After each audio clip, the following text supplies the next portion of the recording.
স্বাগতম সবাইকে তারকার জীবনী চ্যানেলে। আজকের ভিডিওতে আমরা আলোচনা করব বাংলা চলচ্চিত্রের অন্যতম প্রতিভাবান অভিনেতা পরমব্রত চট্টোপাধ্যায়ের জীবনের নানা অধ্যায়। পরমব্রতর জীবনের প্রতিটি ধাপ এক অনুপ্রেরণার গল্প। আপনারা এই ভিডিওটি শেষ পর্যন্ত দেখুন, কারণ তার জীবনের নানা অজানা দিক তুলে ধরব। শুরু করা যাক তার ছোটবেলা দিয়ে। ছোটবেলা।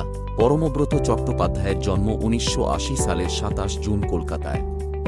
ছোট থেকেই অভিনয়ের প্রতি তার আগ্রহ ছিল।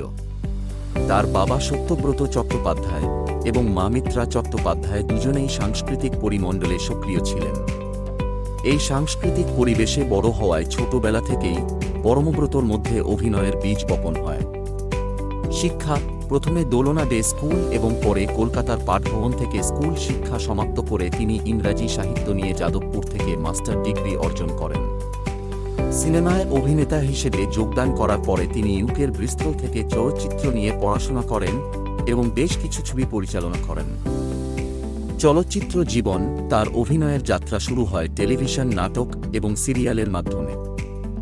2002 সালে হেমন্তের পাখি ছবি দিয়ে এই অভিনেতার চলচ্চিত্র জীবন শুরু। এরপর সন্দীপ রায়ের বোম্বাইয়ের বোম্বেতে ছবিতে তপসের ভূমিকায় অভিনয় করে তিনি সকলের নজরে আসেন। ধীরে ধীরে অঞ্জন দত্তের বং কানেকশন, ঋতুপর্ণ ঘোষের দোসর ইত্যাদি জনপ্রিয় ছবিতে অভিনয় করে তিনি সকলের প্রশংসা লাভ করেন।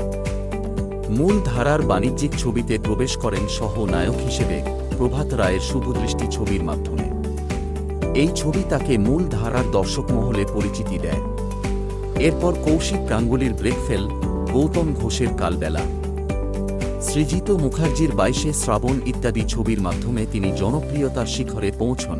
পরমব্রত চট্টোপাধ্যায়ের নাম বহু অভিনেত্রীর সাথে জুটি হিসেবে উচ্চারিত হয়।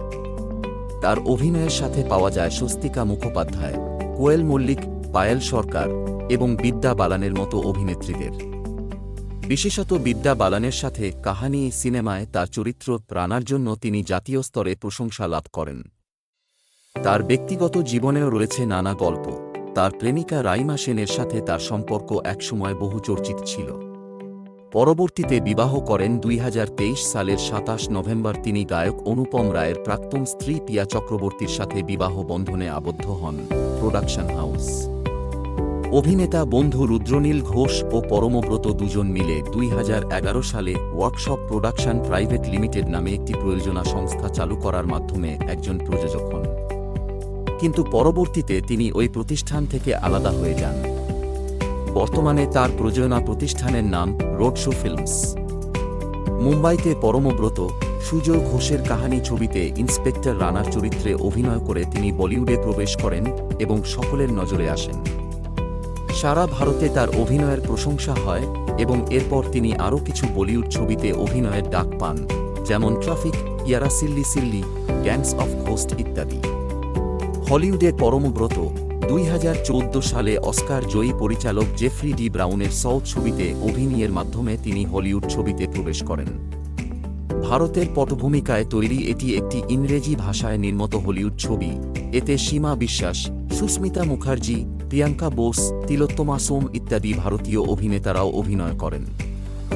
পরমব্রত চট্টোপাধ্যায় বহু পুরস্কার এবং সম্মান অর্জন করেছেন। তিনি কেবলমাত্র একজন অভিনেতা নন, তিনি একজন পরিচালক এবং প্রযোজক হিসেবেও সফল। তার পরিচালিত অভিযান, সোনার পাহাড়, বনি প্রভৃতি সিনেমাগুলি প্রশংসিত হয়েছে। বর্তমানে তিনি আরও নতুন প্রকল্পে কাজ করছেন এবং দর্শকদের জন্য নতুন কিছু নিয়ে আসছেন। এই ছিল পরমব্রত চট্টোপাধ্যায়ের জীবনের নানা অধ্যায়। তার জীবনের গল্পগুলো আমাদের সকলের জন্য এক বড় অনুপ্রেরণা।